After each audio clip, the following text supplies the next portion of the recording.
السلام علیکم and good evening. میں ہوں مہر بخاری. میں ایک ایسی شخصیت سے آج ہم لوگ گفت و شنید کریں گے، بات کریں گے، جو میرے ذاتی طور پہ بھی بہت میرے دل کے قریب ہے اور کسی تعارف کے محتاج نہیں ہے. ہم سب کے دلوں پہ راج کرتے ہیں. ہمیشہ اس قوم کو اکٹھا ہونے کی، حضرت محمد صلی اللہ علیہ وسلم کی قوم کو ایک امت بن کے ابھرنے کی، سچائی کی، ایک ہونے کی بات کرتے ہیں، تفریق ختم کرنے کی بات کرتے ہیں. مولانا طارق جمیل صاحب. مولانا صاحب السلام علیکم، بہت بہت شکریہ ساتھ دینے کا. اللہ آپ کو صحت تندرستی عطا فرمائے. مجھے معلوم پڑا کہ آپ کی طبیعت تھوڑی ناساز رہتی ہے. اللہ آپ کو صحت تندرستی دے اور ایسی کوئی چیز جو ہے ہمیں پھر نہ سننے کو ملے. مگر مجھے مولانا صاحب یہ بتائیے گا، یہ سال ختم ہو رہا ہے، ایک نئے سال کا سورج جو ہے وہ رائز ہو رہا ہے. تو مجھے بتائیے، ایسے ہر سال ہم کبھی بھی ختم ہوتے، اختتام پذیر ہوتے سال کو کبھی یہ نہیں کہہ سکتے کہ اس سال جو ہے ہم نے دیکھا بحیثیت قوم ہم آگے بڑھے، یا ہم نے کچھ اچیو کیا، یا ہماری قدروں میں، اصول میں، ہمارے پرنسپلز میں کوئی بہتری آئی. ایک مسلسل تنزلی ہے. کیوں؟ بیٹا بسم اللہ الرحمن الرحیم والصلاة والسلام علی رسولہ الکریم. اس کی ایک وجہ نہیں ہے، بے شمار وجوہات ہیں، اور اگر اس کو میں ایک جملے میں بیان کروں تو اللہ سے دوری ہے. کہ انسان جب اللہ سے دور ہوتا ہے اور اس کو نہیں پہچانتا تو قرآن ان کے بارے میں کہتا ہے اولئک کالانعام، یہ جانور ہیں. دیکھنے میں وہ انسان نظر آ رہے ہیں، لیکن وہ اوپر والا کہہ رہا ہے کہ اولئک کالانعام، یہ جانور ہیں. تو جانور سے کیا ہم توقع رکھیں کہ شیر بکری کو پھاڑے نہیں، اور سانپ ڈسے نہیں، اور عقاب جھپٹے نہیں. انسانی شخصیات کے اندر ہم حیوان چھپے ہوئے ہیں. تو انسان بنتا ہے اللہ کو پہچان کر. اللہ کی پہچان آتی ہے قرآن پاک سے اور جناب رسول اللہ صلی اللہ علیہ وسلم کی مبارک اور پیاری زندگی سے. ہماری جو نیشن ہے، ہمارے جو تعلیمی ادارے ہیں، وہ ہمارے بچوں کو ایک مشین بنا رہے ہیں، انسان نہیں بنا رہے. تو ان کو پتہ ہی کوئی نہیں کہ انسانیت کی اقدار کیا ہیں، اصول کیا ہیں. تو وہ یا موبائل جانتے ہیں، یا وہ بوائے فرینڈ بنانا جانتے ہیں، گرل فرینڈ بنانا جانتے ہیں. بہت سارے پیسے ہو جائیں، بڑی اچھی گاڑی ہو جائے، اور بڑا میرا کاروبار ہو جائے، یا بہت بڑی جاب ہو جائے، اس کو وہ سکسیس سمجھتے ہیں. تو علم غلط ہو گیا. علم کا غلط ہونا بہت بڑی تباہی ہوتی. یہ ایک بنیادی وجہ ہے.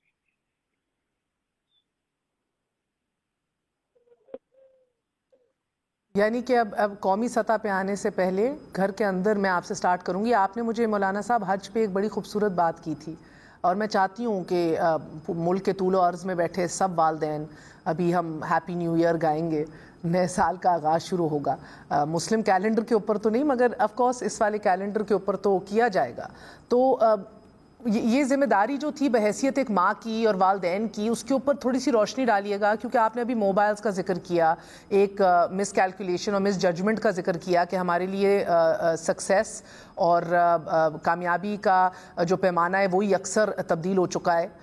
آپ نے اللہ سے تعلق کی بات کی آف کورس، مگر دین و دنیا کو ساتھ چلاتے ہوئے بھی یہ کس طرح ممکن کیا جائے کہ اپنی اولاد کو کون سی ایسی توجہ ہے، کون سی ایسی چیز ہے جس کے اوپر زیادہ فوکس رکھنا ہے. کیونکہ میں آپ سے بڑا حقیقت پسندانہ جواب چاہ رہی ہوں. بہت سے لوگ جو ہیں وہ کمٹ نہیں کر پاتے کسی ایک چیز کو. تو دین و دنیا کو ساتھ رکھتے ہوئے ٹو بگن ود گھر کا یونٹ اور اولاد، ماں کی ذمہ داری، باپ کی ذمہ داری، تھوڑی سی روشنی ڈالیے گا پلیز. بیٹا دین اور دنیا الگ ہیں ہی نہیں. دین اور دنیا الگ ہیں ہی نہیں.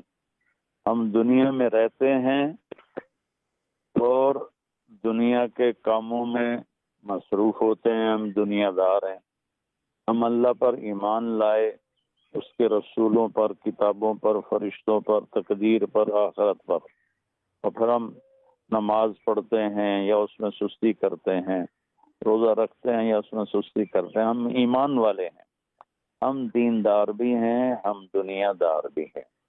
یہ ایک غلط کلاسیفیکیشن ہوئی ہے۔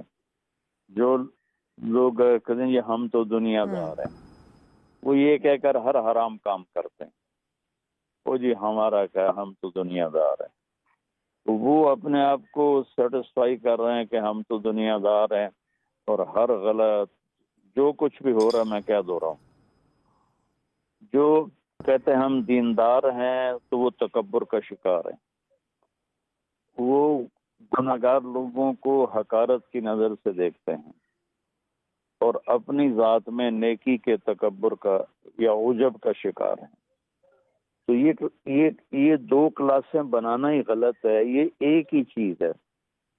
صحابہ وہ لوگ ہیں جن کو اللہ نے کہا میں ان سے راضی ہو گیا، تو ان کے بڑے بڑے کاروبار تھے۔ حضرت عبد الرحمن بن عوف رضی اللہ تعالیٰ عنہ کا جب انتقال ہوا تو ان کی 4 بیویوں میں کو جو حصہ آیا، 4 بیویوں کو،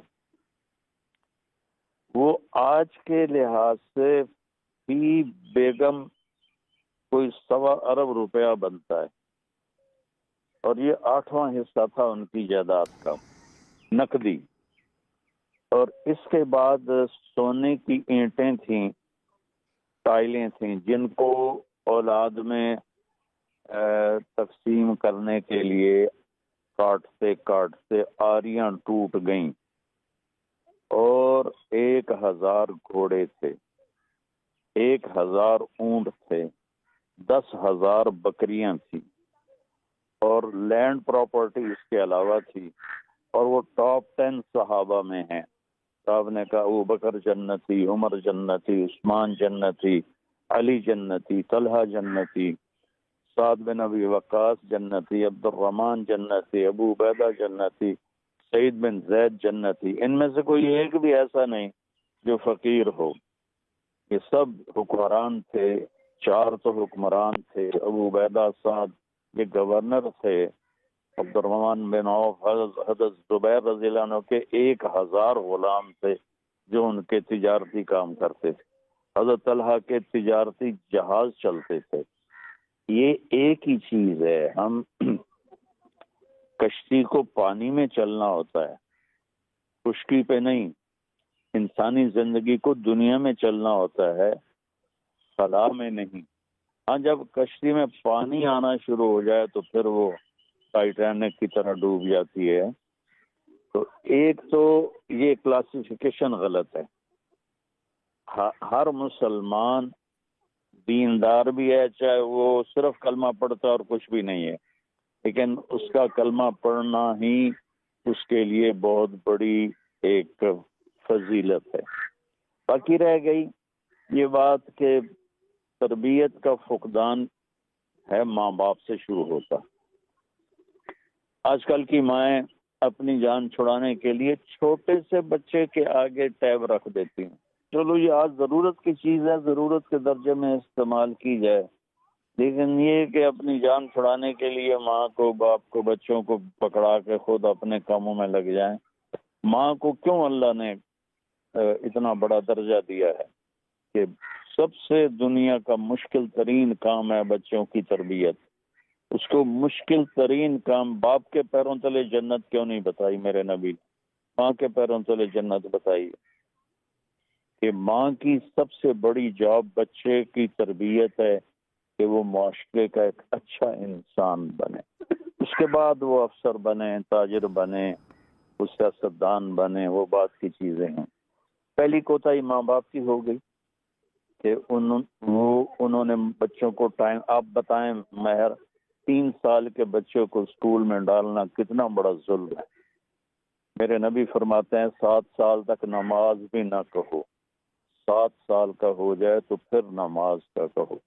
آپ کے محبوب ترین جگر کے ٹکڑے، آنکھوں کی ٹھنڈک، آپ کے پھول، یہ اپنے ساری تشبیہات دی حسن حسین کے لیے علیہم السلام کہ میرے جنت کے پھول ہیں، میری دنیا کی رونق ہیں، میری دنیا کی بہار ہیں، میری آنکھوں کی ٹھنڈک ہیں۔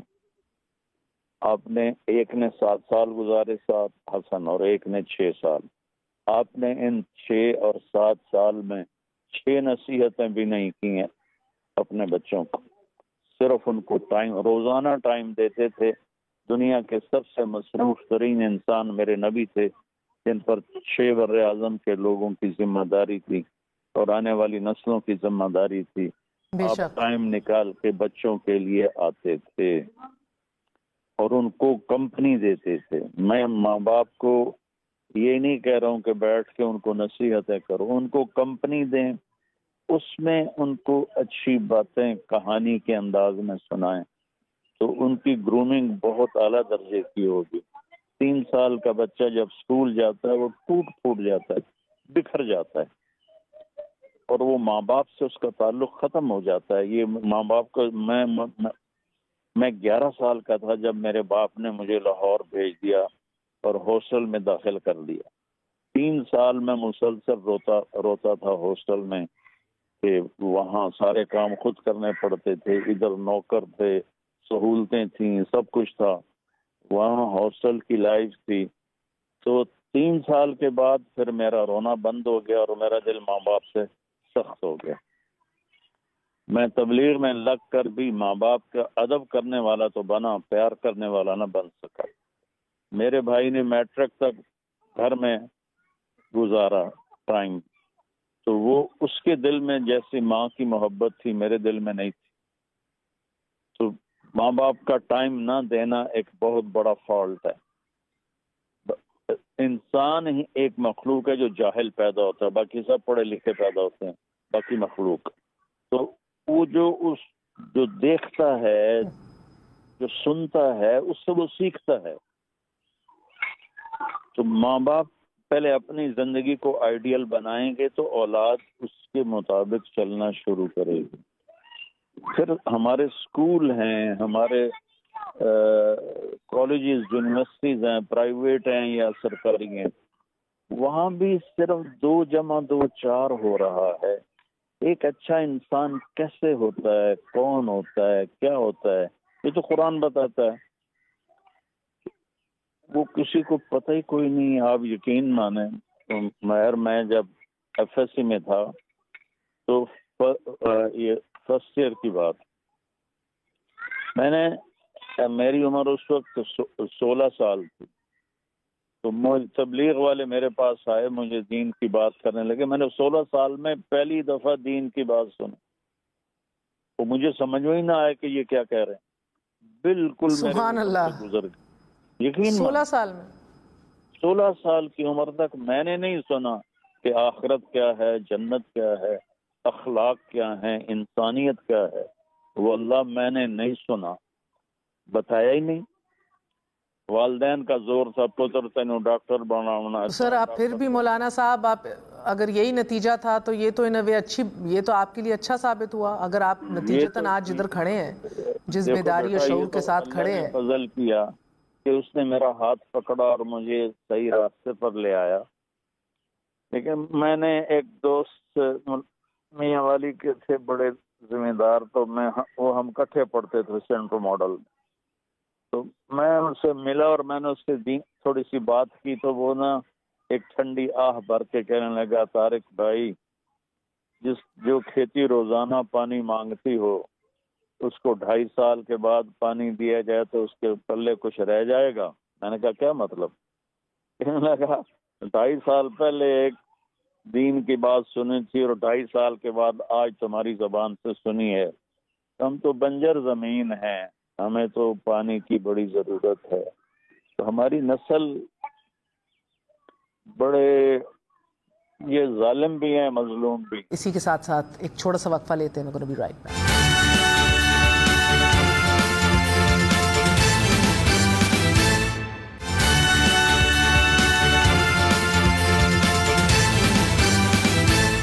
مولانا صاحب، ایک اور بات پہ تھوڑا روشنی ڈالیے گا کہ ہم جو بچوں کو پھر باہر بھیجتے ہیں اعلیٰ تعلیم کے لیے، کالجز اور یونیورسٹیز میں باہر بھیجتے ہیں 17 18 19 سال کی عمر میں، یہ بھی بہت زیادہ انفلوئنشل یا ولنریبل عمر ہے باہر بھیجنے کے لیے. بچوں کو نہیں بھیجنا چاہیے. پھر نہیں بھیجنا چاہیے.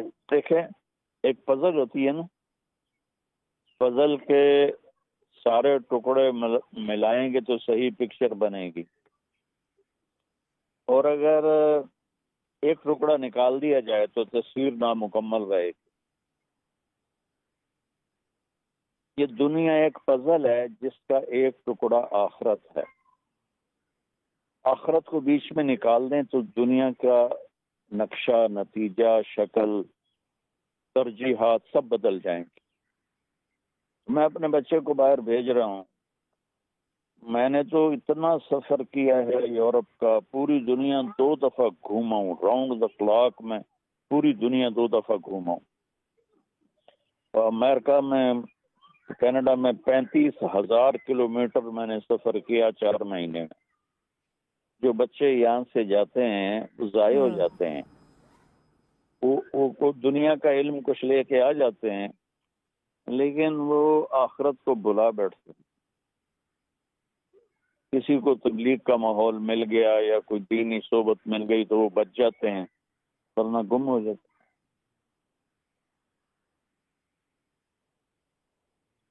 اور یہ ڈپریشن، آپ نے ورڈ سنا ہوگا، یہ بہت زیادہ عام ہو گیا ہے۔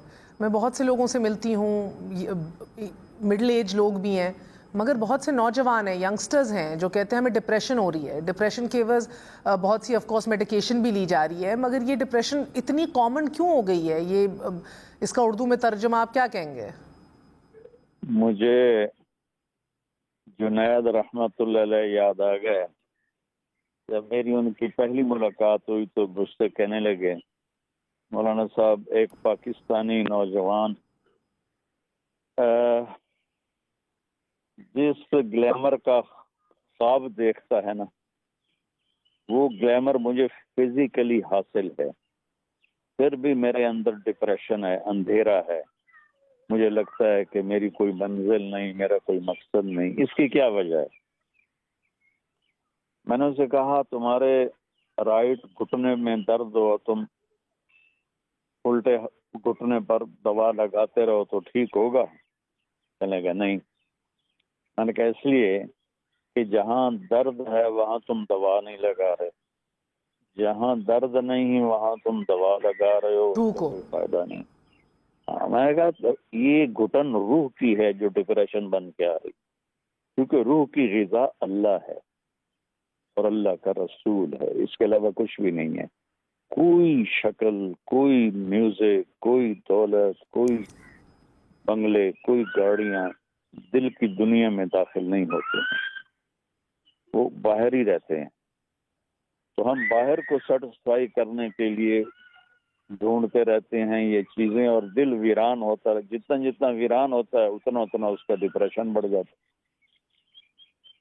یہ 98 کی بات ہے، میں 4 مہینے کے لیے امریکہ گیا تھا، تو مجھے وہاں ایک پاکستان کے ڈاکٹر تھے سائیکاٹری کے، وہ کہنے لگے اس سال امریکہ کینیڈا میں ڈپریشن کی صرف ایک کمپنی کی میڈیسن $13 خرب میں بکی ہے، 1 سال کا آؤٹ پٹ ان کا $13 خرب ہے۔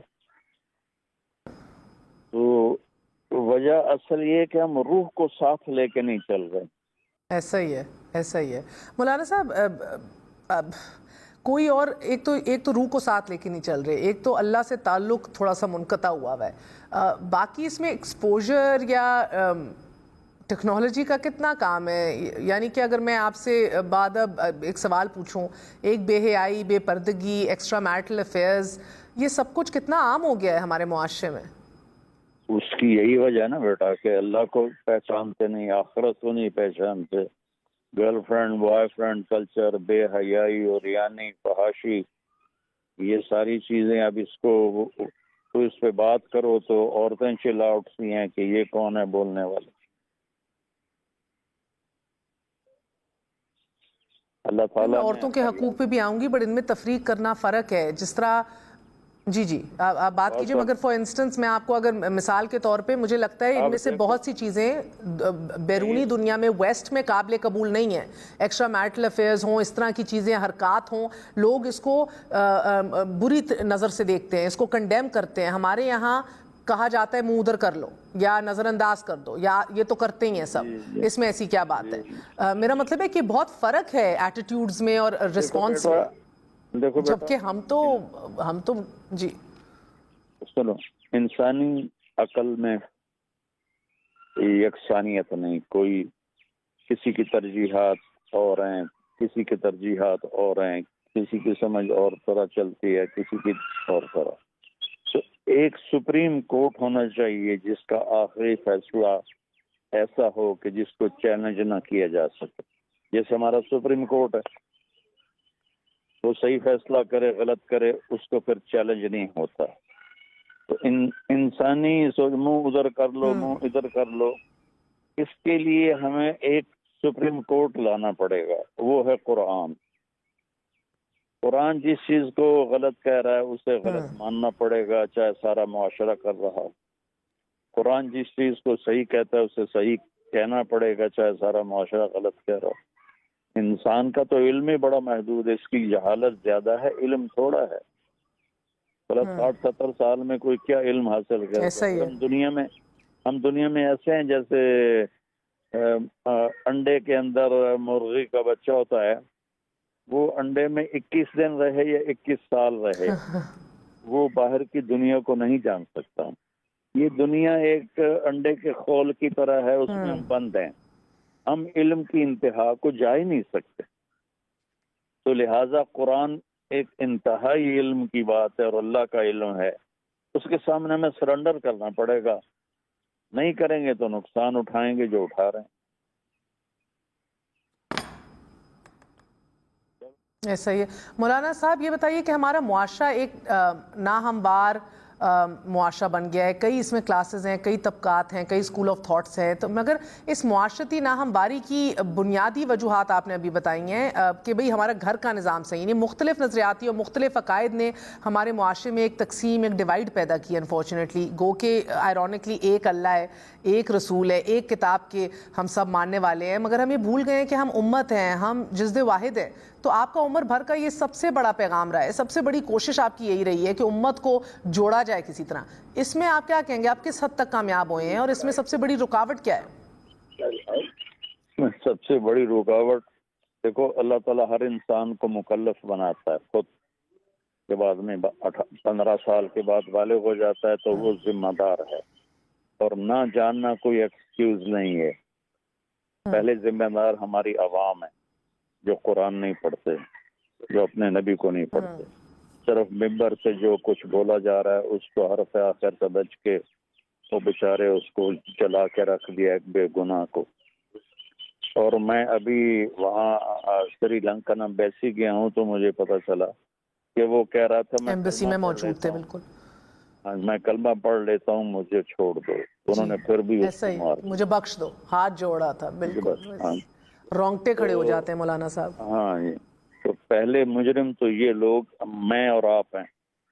معاشرے کا ہر فرد ہے جس نے قرآن کو نہیں پڑھا، جس نے نبی کی زندگی کو نہیں پڑھا. دوسرے مجرم پھر خطیب حضرات ہیں جو شعلہ بیاں ہیں اور آگ لگاتے ہیں، بھڑکاتے ہیں اور لوگوں کو تقسیم کر دیتے ہیں. میں تو پچھلے 21 سال سے یہ آواز لگا رہا ہوں، امت بنو امت بنو امت بنو، اور فرق بھی پڑ رہا ہے اللہ کے فضل سے کہ ہماری. مگر مولانا صاحب آپ نے جو یہ پوائنٹ اٹھایا ہے، اگر آپ مجھے اجازت دیجئے مولانا صاحب، علماء دین معاشرے کے رہنما ہیں، ہمارے رول ماڈلز ہیں، لیکن علماء کرام کا رابطہ ہر عام و خاص سے بھی ہے. آؤٹ ریچ اتنی ہے نا، مگر ہم پھر بھی یہ دیکھتے ہیں کہ جنہوں نے معاشرے کو ایک لڑی میں پرونا ہے وہ خود کافر کافر کے نعرے لگانے میں، عوامی سٹیج کے اوپر بیٹھ کے ایک دوسرے کے خلاف اکساتے ہوئے نظر آتے ہیں ہمیں. تو کیا اس بگاڑ کی بنیادی وجہ معاشرے کے یہی سو کالڈ رول ماڈلز نہیں ہیں مولانا صاحب؟ اللہ کے نبی نے ایک دفعہ فرمایا، خیار الناس خیار العلماء تحت ادیم السماء، کہ آسمان کی چھت کے نیچے سب سے اعلیٰ درجے کے لوگ وہ ہیں جو اعلیٰ درجے کے علم والے ہیں اور عمل والے ہیں. پھر فرمایا شرار الناس شرار العلماء تحت ادیم السماء،